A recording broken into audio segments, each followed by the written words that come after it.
Iran కాల్పుల్లో విరమణ పాటించడంతో పశ్చిమాసియాలో శాంతియుత పరిస్థితులు నెలకొన్నాయి. దీనిపై అమెరికా అధ్యక్షుడు డొనాల్డ్ ట్రంప్ మరోసారి స్పందిస్తూ తాను యుద్ధాన్ని ఆపగలిగినందుకు ఆనందంగా ఉందన్నారు. అంతకంటే ముందే ఇరాన్ అణుకేంద్రాలను ధ్వంసం చేయడం తనకు లభించిన గొప్ప గౌరవం అని పేర్కొన్నారు. ఈ మేరకు తన ట్రూత్ సోషల్లో ఓ పోస్ట్ చేశారు. యుద్ధం ఆగాలని ఇజ్రాయెల్, ఇరాన్ సమానంగా కోరుకున్నాయి.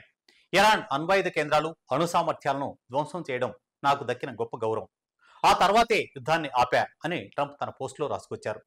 అణ్వాయుధాలు తయారు చేయాలనుకోవడం లేదు, కానీ ఇరాన్ పాలన మార్పు కోరుకోవడం లేదు. మరోవైపు ఇరాన్ పాలనపై ట్రంప్ మరోసారి ఆసక్తికర వ్యాఖ్యలు చేశారు. ఆ దేశంలో ప్రభుత్వం మారాలని తాను కోరుకోవడం లేదని తెలిపారు. నాటో సదస్సు నిమిత్తం నెదర్లాండ్స్ బయలుదేరుతుండగా ఆయన మీడియాతో మాట్లాడారు. ఇరాన్లో నాయకత్వ మార్పు అవసరమా అని అడిగిన ప్రశ్నకు అమెరికా అధ్యక్షుడు స్పందిస్తూ, వద్దు, అలా జరగాలని కోరుకోవట్లేదు. అన్ని సమస్యలు త్వరలోనే సద్దుమణుగుతాయి. పాలన మారడం వల్ల గందరగోళ పరిస్థితులు నెలకొంటాయి అని తెలిపారు. ట్రంప్ తాజా సమాధానం గత వారం చేసిన వ్యాఖ్యలకు భిన్నంగా ఉండడం గమనార్హం. నాయకత్వ మార్పు అనే పదాన్ని ఉపయోగించడం రాజకీయ పరంగా సరైంది కాదేమో, కానీ ప్రస్తుత ఇరాన్ పాలకులు మేక్ ఇరాన్ గ్రేట్ అగైన్ దిశగా పనిచేయకపోతే నాయకత్వ మార్పు ఎందుకు జరగకూడదు అని ఇటీవల ఆయన తన ట్రూత్ సోషల్లో ప్రశ్నించిన సంగతి తెలిసింది.